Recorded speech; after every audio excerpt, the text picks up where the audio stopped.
राधे राधे दोस्तों, स्वागत है आपका हमारे आज के ब्लॉग में। कैसे हैं आप सब? उम्मीद है अच्छे होंगे। आज है 26 अगस्त और आज है हरितालिका तीज।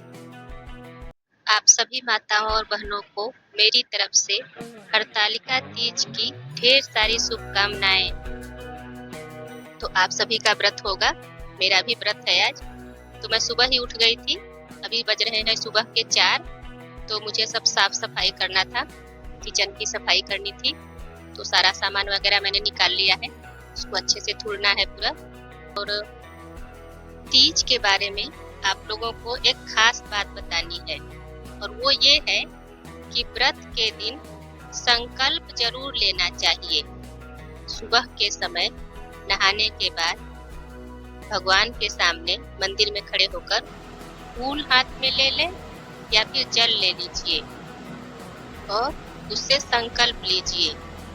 अपना नाम बोलिए, गोत्र बोलिए, अपने पति का नाम बोलिए और माता रानी से प्रार्थना करिए कि आज मैं संकल्प लेती हूँ कि मैं निराजल व्रत रखूंगी और इसमें जो त्रुटि हो उसे क्षमा करें और मेरा पूजा और व्रत सफल करें। तो कोई भी व्रत रखिए तो संकल्प लेना बहुत जरूरी होता है। तो इस तरह तीज के व्रत में भी संकल्प लेना बहुत आवश्यक है। और कहते हैं ना कि व्रत शुरू होता है संकल्प से और पूरा होता है शाम की कथा से। शाम की पूजा पाठ के बाद, कथा सुनने के बाद ही व्रत और पूजा सफल होता है और पूरा होता है, सिद्ध होता है। ऐसा कहा जाता है कि शाम के पूजा के बाद ही व्रत सिद्ध होता है। तो तीज के व्रत में कथा सुनना भी बहुत आवश्यक होता है। बिना कथा सुने व्रत और पूजा पूरा नहीं होता है। वो सब करने के बाद थोड़ा भी समय था मेरे पास, तो मैंने सोचा चलो मेहंदी लगा लेती हूँ, क्योंकि एक ही हाथ में लगा पाई थी। तो अभी 1 घंटे में तो हो जाएगा। आजकल चढ़ जाता है ये मेहंदी।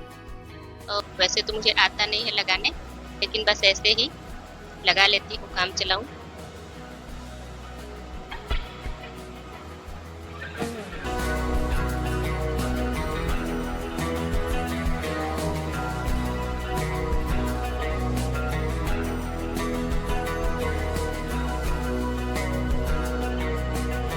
और फिर शाम को पूजा करते समय शिवलिंग बनाएं, पार्थिव शिवलिंग बना लें। और अगर पार्थिव शिवलिंग नहीं बना रहे हैं तो भगवान शंकर और माता गौरा की मूर्ति हो या कोई फोटो हो, तस्वीर हो, तो उसको रख के आप पूजा कर लीजिए। शाम की पूजा का तीज में बहुत महत्व होता है, क्योंकि विधि विधान से पूजा शाम को ही होता है। और जो भी सामग्री है, जो भी मिठाई और जो भी है आपके पास जो चढ़ाना है वो सब अच्छे से चढ़ाइए, पूजा कीजिए, कथा जरूर सुनिए। और तीज के व्रत में रात्रि को जागना बहुत अच्छा होता है। रात में सोना नहीं चाहिए, तो रात में जाग के भजन गाएं और माता रानी के लिए